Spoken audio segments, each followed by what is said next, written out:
Engineer construction diary کے معزز دوستوں کو انجینئر کنسٹرکشن ڈائری میں خوش آمدید۔ دوستو، امید ہے آپ خیریت سے ہوں گے، اور اگر آپ نئے ہیں تو ہمارے چینل کو لائک اور سبسکرائب کر دیجئے۔ آج کی ڈائری میں ہم جانیں گے کہ کنسٹرکشن انجینئرنگ ہے کیا، یا آپ سادہ لفظوں میں یہ کہہ سکتے ہیں کہ تعمیرات کے شعبے میں جو انجینئرنگ کے اصول ہوتے ہیں وہ کیا ہیں۔ دوستو، ہمارے ذہن میں جب بھی کنسٹرکشن پروجیکٹ، مثال کے طور پر کوئی گھر ہو گیا، بلڈنگ، روڈ یا ہائی کاسٹ پروجیکٹ کا نام آتا ہے تو دو چیزیں ہمارے ذہن میں آتی ہیں۔ ایک کوئی کنٹریکٹر یا مستری وغیرہ جسے آپ اپنے کام کا ٹھیکہ دیتے ہیں، اور دوسری چیز ہے انجینئرنگ۔ ہمارے ہاں عموماً آپ جب بھی کوئی کام کرواتے ہیں، گھر بنواتے ہیں یا چاہے کوئی ایک کمرہ ہی بنواتے ہیں، تو ہم زیادہ مستری سے ہی رابطہ کرتے ہیں اور اسے اپنے کام کا ٹھیکہ دیتے ہیں، اور ظاہر سی بات ہے کہ مستری نے ہی کام کرنا ہے، لیکن جو اصل میں کرنے والی چیزیں ہیں وہ ایک تو اپنے کام کی مانیٹرنگ ہے، جو میں نے آپ کو پچھلی ویڈیو میں بتایا تھا، اور دوسرا انجینئرنگ کے اصولوں کا امپلیمنٹیشن ہے، یا دوسرے لفظوں میں آپ کنسٹرکشن انجینئرنگ بھی کہہ سکتے ہیں۔ دوستو، اصل میں جو مستری ہوتا ہے وہ بھی انجینئرنگ کے اصولوں پر ہی کام کرتا ہے، مگر جو انجینئرنگ فیلڈ کی اصل سٹینڈرڈز ہوتے ہیں، مثال کے طور پر پلاننگ ہو گئی، اسٹیمیشن ہو گئی، کاسٹ وغیرہ ہو گئی، ان چیزوں کی طرف اس کا دھیان نہیں ہوتا۔ مثال کے طور پر آپ نے ایک کمرے کی چھت ڈالنی ہے جو 20 بائی 20 فٹ کا ہے، مستری آپ کو کہے گا کہ آپ 38 یا 40 بیگ آپ کی چھت پہ لگیں گے، اور جب آپ اپنی کنسٹرکشن کروائیں گے تو اتنے ہی بیگ لگیں گے یا 2-3 بیگ کا فرق ہوگا۔ مگر اگر آپ اپنی کنسٹرکشن ڈائری سے خود اسٹیمیٹ لگائیں گے تو آپ کو 4-5 بیگ کا فرق محسوس ہوگا۔ اسی طرح اگر آپ پورے مکان کی بات کریں تو یہ فرق بہت زیادہ بن جاتا ہے۔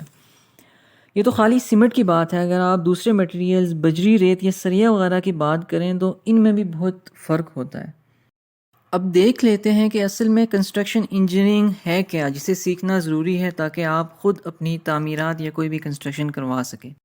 کنسٹرکشن انجینئرنگ بیسیکلی ایک پروفیشنل فیلڈ ہوتی ہے جس میں ڈیزائننگ ہوتی ہے، پلاننگ ہوتی ہے، اسٹیمیشن ہوتی ہے، کنسٹرکشن اور مینجمنٹ ہوتی ہے کسی بھی پروجیکٹ کی، چاہے وہ گھر ہو، روڈ ہو، کوئی ٹنل ہو، کوئی بریجز ہوں، ایئرپورٹ ہو، ریلوے ٹریکس ہوں، یا کوئی ملٹی سٹوری بلڈنگز ہوں، ڈیمز ہوں۔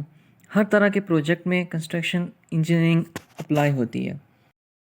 ہم نے بیسک 5 چیزیں سیکھی ہیں۔ سب سے پہلے آتی ہے ڈیزائننگ، کہ آپ کے پروجیکٹ کا ڈیزائن کیا ہوگا۔ ہر کوئی جب اپنی کنسٹرکشن کروایا تو اس کے ذہن میں ڈیزائن ہوتا ہے، آپ کی ڈرائنگز کیا ہوں گی۔ دوسری چیز آتی ہے پلاننگ، کہ آپ کا جو پروجیکٹ ہوتا ہے پراپر پلاننگ سے آپ اس کو لے کے چلیں۔ یہ بہت امپورٹنٹ فیکٹر ہے پلاننگ اپنے پروجیکٹ کی سکسیس کے لیے۔ اور اس کے بعد تیسری چیز آ جاتی ہے اسٹیمیشن، کہ آپ کا اسٹیمیٹ کیا ہے۔ آپ اگر گھر بنوانا چاہتے ہیں تو آپ نے اس کا اسٹیمیٹ لگایا ہوگا کہ 17-18 لاکھ اس کا اسٹیمیٹ بنے گا۔ اگر اسٹیمیٹ ایکسیڈ کر گیا تو ظاہر آپ کے لیے مشکل ہوگا۔ اس کے بعد چوتھی چیز آتی ہے کنسٹرکشن، کہ آپ نے جب اپنے پروجیکٹ کی کنسٹرکشن کرانی ہوتی ہے اس میں آپ نے ساری چیزیں دیکھنی ہوتی ہیں۔ اور لاسٹ میں جو چیز آتی ہے وہ مینجمنٹ۔